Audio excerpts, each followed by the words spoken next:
In this lesson, we're going to see how to use a data structure, such as a list, as a field in a class, which will give us a lot of flexibility in what kind of classes we can create.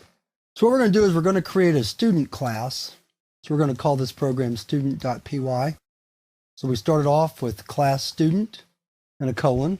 Then thinking about what we're going to keep track of for fields, our fields are going to be the student name, the student ID, and their grades. Let's say grades for the courses that they're taking. We're going to keep it simple, so it's not a real-world example. So we want the grades to be stored as a list. So following our instructions from before, in previous lessons, the first thing we're going to do is create our init method, our constructor. And so we have no problem with name and ID, but it's not really obvious how to create a parameter for grades. Well, it turns out we don't really have to. What we can do instead is we can go ahead and create a field and assign it a value outside of the constructor. And here we're just saying that the constructor does not have any part in initializing the grades field. That every time we create a new student object, it's going to automatically have an empty list called grades.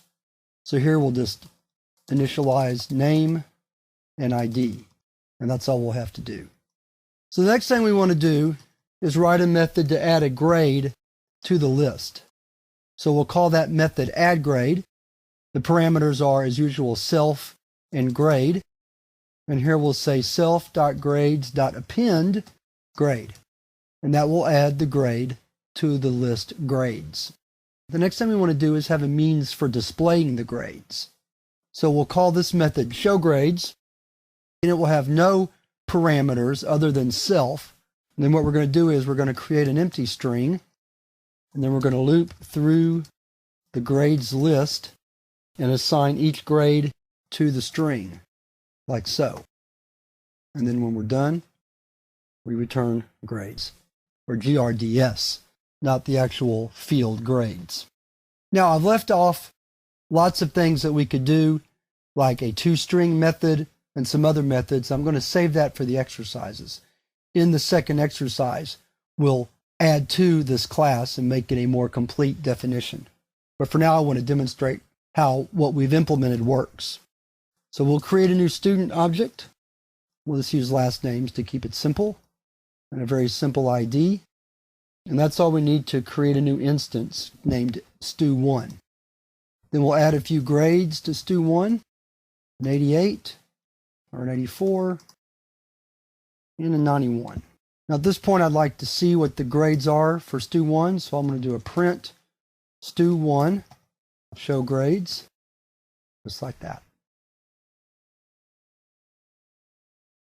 So let's save it, come back to our command prompt window, and type student.py, and there's the grades. So you see the only problem we have is that they're all bunched together, so what we could do is right here, add a space. Let's try it again. Much better. So in the exercises, we'll modify this class in several ways. We'll add a toString method. We'll write an average method so that we can average the grades, and any other things that we can think of. But for this lesson, I just want to isolate how to use a data structure such as a list as a field. And now you see how to do that. It's really quite simple. It just seems complex when you're thinking about it abstractly, but once you get down to the implementation, it's pretty much just what you expect it to be. So with that, that wraps up this lesson, and we're ready to move on to the first exercise of the chapter.